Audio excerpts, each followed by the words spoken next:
there's a possibility that Ricky Garrard might not go to the games this year. I'm just going to throw it out there. CrossFit's awesome. What does Sivan say? Bam, we're live. I should really come up with my own version of that, you know? What is up, you sexy beasts? I guess that is my version of Bam, we're live, is what is up, you sexy beast? To the second episode of About Last Week. If it's your first time listening to the show, tuning into the show, basically what this is, what I want it to be, is a 20 to 30 minute podcast just recapping all the main stories from the previous week in the CrossFit space. Like I said last week, there are so many channels now, athlete YouTube channels, commentary, you know, just people in the space, in the CrossFit space, creating content, which is awesome, but it's really hard to listen to it all and to watch it all. And so I just want to kind of summarize everything that happened in the space last week, everything that I saw, and hopefully you guys will DM me with some stories as well. Hey, on my last video, if you watch my latest vlog, I was carrying my rower. Now I very well know that rowers, Concept 2 rowers, can break in half. You can carry the front, you can carry the back, you can do that separately, right? But I have a rule that if you can, if it's at all possible to just do one trip, to just walk once, then that's what you do. You only walk once. And so that was what I was trying to do. I was convinced that I could just walk once, you know, and I still believe that was the right decision. But unfortunately, I lost control of the rower and it fell over and it banged up against the rocks. It was not a good look. And I'm sorry about that, if that broke your heart. But, you know, one man that understands all about only walking once is Justin Medeiros. I mean, look at the man just walking. Where's that video I saw? You see, this is the part of the show that needs to really tidy up, you know. It's just me having my content ready to go. I'll just put it on the screen right here. I'll put it on the screen. Oh, here we go. I found it. Justin Medeiros walking with 1, 2, 3, 4, 5, 6 stacks. 6, not pallets.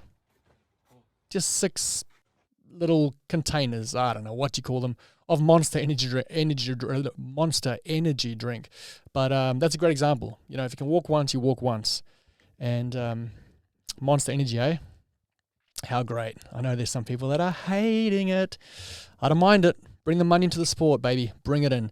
But Justin understands. You know, you walk once if you can. Talking about Justin Medeiros, he has been training with our very own Ali Turner here from Australia. How cool. Obviously, Ali is over in Canada, or she was over in Canada recently, training with her coach, Michelle Letendre, and her training partner, Pat Vellner, which has been awesome. And then I just saw last week that she's been spending time with the champ, Justin Medeiros. And looks like they're having a lot of fun. I saw this clip of Ali dropping a swim cap onto Justin's head. So should try that at some stage. And then Brent and Claire Fikowski, they this week, actually they've kept it a secret really, really well, but they had their little baby, Ellie. Ellie? No, not Ellie. Evan. Is it a girl or boy? Evan. Oh, wow. Give me 1 second there, guys. I really, let's see. I think it's Evelyn or, oh, Brent, I'm sorry. Here we go. Give me a second. Internet's not working. I'm sure I had it right. I'm sure it's Evan. Is it Evan? Okay, here we go. Brent Fikowski. Look at that cutie, eh? What a dad. Evelyn. There you go. I just made a typo in my notes. Say hi to Evelyn. My apologies, Claire and Brent, and congratulations on having your baby girl. How cool. So now both the Canadians that we love are dads. I just love that. I've got a soft spot in my heart for CrossFit athletes that are also parents. You'll probably pick it up. A lot of the time when I back athletes or talk about athletes that will do well, it'll be parents. I guess us parents just stick together, you know. So that was a really nice little story to see last week. Then, mate, this video, Tia-Clair to me. Just have a quick look at this video if you haven't seen it. I'm sure you have. If you haven't seen it, just watch this little clip real quick.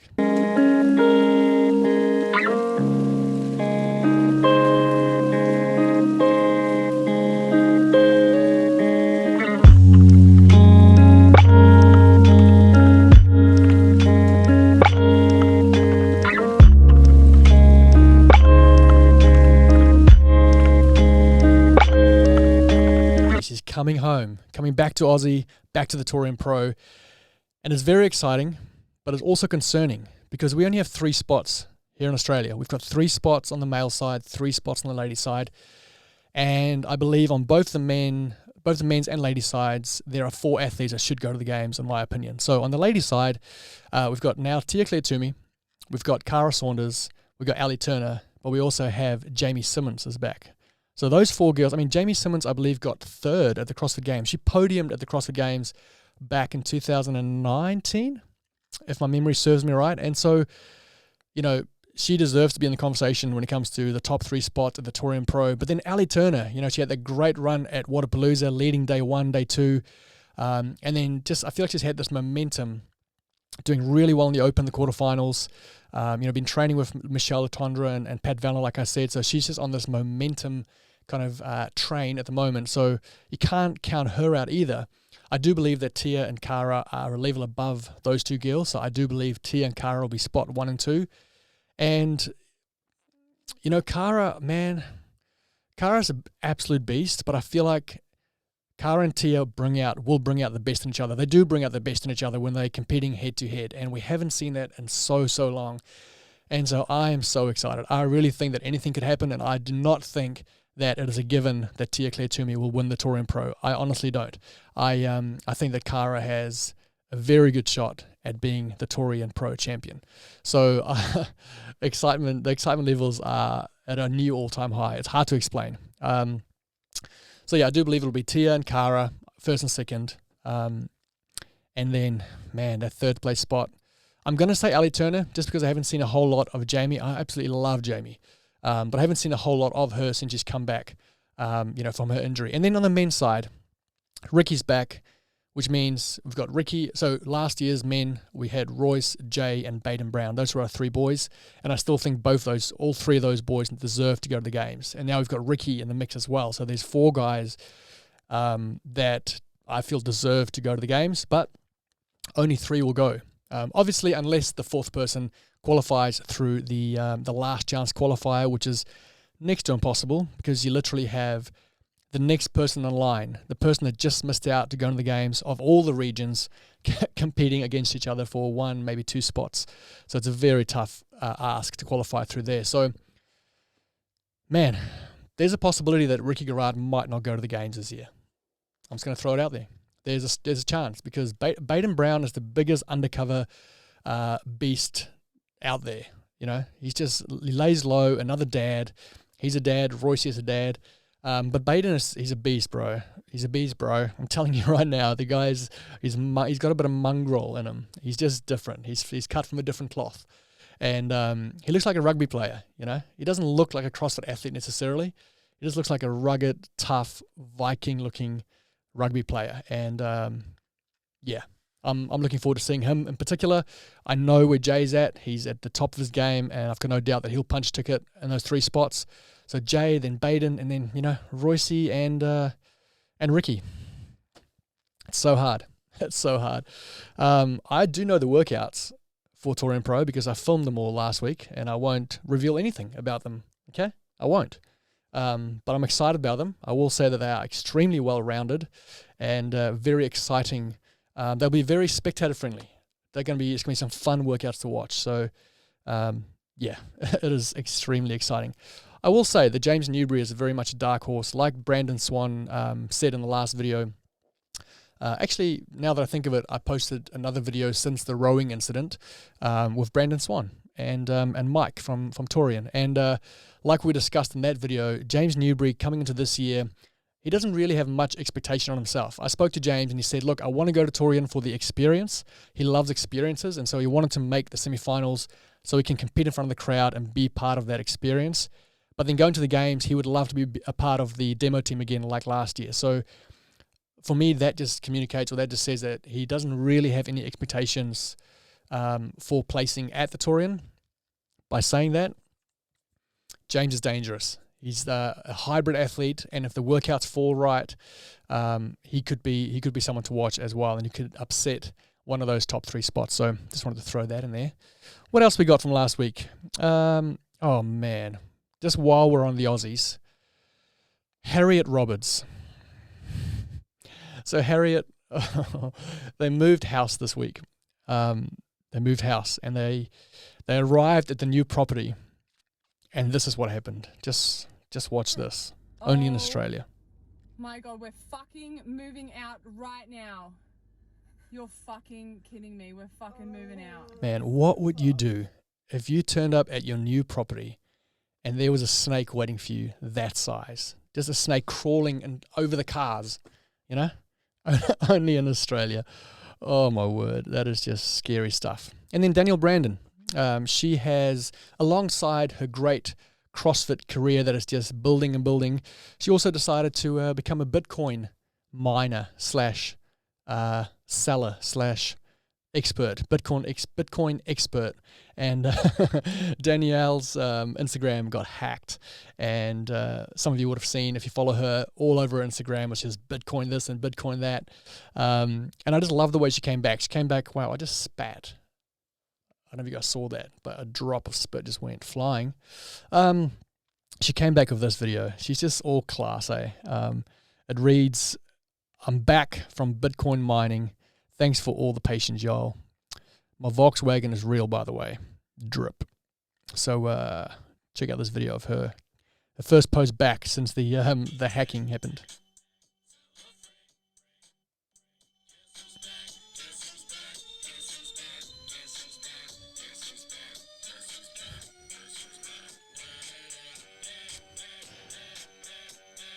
There it is again, the Monster Energy drink. Come on, open it. That's awkward, isn't it? Oh, she's sliding off the bonnet. She's awesome, man. What a badass. I'm not going to be able to show that whole clip because it's got Eminem in the background, but man, if you were Volkswagen, you just gave her that car and you saw her sliding across the bonnet and putting a dog on the bonnet, you'd be spewing. But that's Danielle, you know. She just does not care. And I love that. Jazz. We all know Craig and Jazz, right? Well, Jazz went to the moon. You know, this week she went to the moon. Look at that. Just zero gravity, just floating about. Iceland. It does feel like the moon when you go to Iceland. It really does. Especially when you walk out to that abandoned plane. If you've been to Iceland before, it is just like nothing else, eh? It just feels otherworldly. And then a bunch of CrossFitters this week got shrunk. You know? They got shrunk. You got Craig Ritchie got shrunk. Mal O'Brien got shrunk. Brent Fikowski got shrunk. Another great page. If you guys don't follow, what is it called? Gigantic World? No. What's it called? Gigantic World. Great page. They don't have enough followers, man. They got 3,300 followers. If you're on Instagram, which I'm sure most of you are, jump on there now and just go ahead and follow and like, or just follow along. Wow. You know you're getting old when you don't know what the actual terminology is for the technology you're using. But go and follow Gigantic World. I love their stuff. They just basically shrink the athlete and then place him back, in the environment where the photo was taken, and it's just awesome. You got you got Brent Fikowski there doing a muscle up. He's just a tiny human. Very funny. Then let's finish up today's session. Today's about last week. By the way, a lot of you asked if this will be on Spotify. The answer is yes. I've sorted it out, so you should be able to find this on Spotify, just the audio version. So if you're driving in your car and you can't watch the video, obviously there are some visuals involved in the show. I'll always pop up some photos or some videos. So if you can watch the video, that'll be the preferred option. But otherwise, we are on Spotify, and you should be able to just search about last week, or search my name, or search a topic. What I'll do is I'll drop whatever information you need to listen to this on Spotify. I'll drop it in the video right here, okay? Right here. That'll be the name or the link or the whatever you need. But we are on Spotify, so it'll be cool to be able to explore that world. Something new to me, you know? I'm just new to this podcast thing, and I'm loving it. I'm absolutely loving it. Let's finish the day with the Syndicate Crown. I was just listening to the Morning Chalk Up, and Brian Friend and Patrick, yes, they were just having a chat about the notable names at the Syndicate Crown. So this is the same organisers as the MAC from last year. So if you remember last year at the MAC, we had Jason Hopper won that. He actually bet Justin Medeiros. So it's kind of that competition. And I found this list I just took a screenshot from the morning chalk up, so credit to them. But these are the notable names on the men's side at the Syndicate Crown. We got Justin Medeiros, Scott Panchik, Jason Hopper, Ben Smith, Griffith Rowley, the strongest. He's called CrossFit Thor, I believe, on Instagram. Very strong human being. Matt Polan, Will Morad, Alex Smith, James Sprague, Scott Tetlow, Cole. Hey, easy on the names. Sorry, Cole. Taylor South and Tudor Magda. So, to be honest, I didn't know that Ben Smith was competing individually this year, but there you go. Ben Smith's in the mix. And also Alex Smith. I didn't know that he was competing, so that's looking good. It's going to be Justin Medeiros and Scott Panchik, 1 and 2, absolutely, no doubt in my mind. And then it's going to be interesting to see who places kind of 3rd, 4th, and 5th. I believe there's 5 that go from this semi-final. Man, I'd love to see Ben Smith back at the games. Was he even there last year? See, I don't know. I've always loved Ben Smith, but I feel like he's just really disappeared the last few years. So I'm really hoping that he can be in good form and punch a ticket. But yeah, Justin and Scott. I think Scott's going to be Justin's biggest problem. I don't believe that Jason Hopper is going to challenge Justin Medeiros again like he did last year. I feel like last year at the MAC, maybe the workouts were just of such a nature that they just played so well to Jason's strengths, and that his weaknesses didn't get exposed. Now, I've got no doubt in my mind that Jason's a much better athlete now than he was last year at the MAC, but still, I feel like that was a bit of a once-off event. I do believe that Justin and Scott will be kind of going for that first spot. Scott Panchik, man, another one. What I love about this, Scott Panchik kind of announced his retirement last year at the games, and it was pretty emotional. Everyone's saying goodbye to Scott. He's such a well-loved athlete. But what I love is that nothing's final, right? We can always we're so good at making ourselves feel like things are final that we can't change our mind. I often do this. I often commit to something and then I realize that, you know what? I actually don't want to do this. And then I just push through and do it anyway because I said I would. And what I love about this is that Scott announced his retirement, then realized that, hey, if I train a whole lot less and not kill myself the way I have over the last, however many years, 8 to 10 years, if I just train 1 hour, 1.5 hours a day, and prioritize my family and everything else I want to prioritize, he realized that if he does that, he is as good, if not better than he was previously. He's discovered this new, I guess something that he's never put to the test is, what do I perform like? What kind of athlete am I with a lot more recovery, a lot more rest, a lot less training? And he seems to be amazing. He's doing amazingly this season, and so I just love that he's gone, you know what? Yes, I announced my retirement, but I'm not done, and I can make the decision. I can come back and I can go again. So I love that. Hats off to Scott, and I'm really excited to see him. He wasn't healthy at the games last year. He had that knee issue and placed so well, despite the fact that his knee was not in great shape. So if we can have him healthy at the games, man, he could be dangerous. And I want to see Scott on the podium so bad. I feel like he's got the potential. He's got the experience. He's got the mental capacity. He's an amazing athlete. So there you go. That's the men's side. I do want to see what Griffin can do. He's always been known as a really strong athlete, but hopefully he's been working on his conditioning and more his Metcon classic CrossFit type stuff, and we can see a great performance from him as well. On the ladies' side, listen. On the ladies' side, you have to trust me here. Alexis Raptors. This is Alexis Raptors' year to, in the same way that Mel O'Brien kind of just got thrust into the space and made a name for herself over the last, especially last year, I feel like 2022 is going to be the year of Alexis Raptors. I love this girl. I love the way that she trains. I love the way that she competes. She narrowly missed out, I think, by 1 spot last year at the West Coast Classic. Just a stacked field of females. So this year she's doing the Syndicate Crown. And just mark my words. I mean, Hayley Adams, I believe, will win the Syndicate Crown on the ladies' side. And then I reckon Alexis Raptors can be right up there with her in second place. Obviously, you got Christy Iramo O'Connell, who's an amazing athlete. And then the mum, Ariel Lowen, always surprises us. So there is 5 spots there, and I'm convinced that Alexis Raptors will punch a ticket this year. And I'm excited to see her at the game. So That's my call, man. It's the year of Alexis Raptis. That's it, guys. That's pretty much the main stories that I picked up over the last week. Again, please, if you see something that you think is newsworthy, you got to remember, the community is large.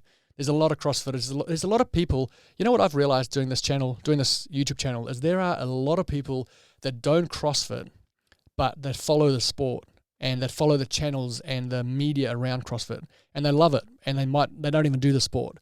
So I guess what I'm saying is, there's a lot of people that are interested in the sport but don't get the time to watch all the content. And so even though you've seen something that you think everyone's seen, chances are someone's missed it, someone hasn't seen it, and that is what this show's about. So flick anything my way that you pick up, that you see. I hope you enjoyed that second show. I feel like it was a bit more concise and a bit more, I enjoyed that more than the first one. So we'll be back next week. How long's it been? 20 minutes? There you go. Look at that. I'm going to make a commitment to not go over 30 minutes. Make these 20 to 30. And, this is only one little corner of the podcast room. There is another seat with another mic right here. So I wouldn't mind having some guests at some stage, maybe even some call-in guests. So we'll see how this evolves. My tribe, thank you for being here. Keep training hard. Stay sexy. Keep roaring love. And I'll see you real soon. I'll see you Wednesday for a vloggy vlog. Okay?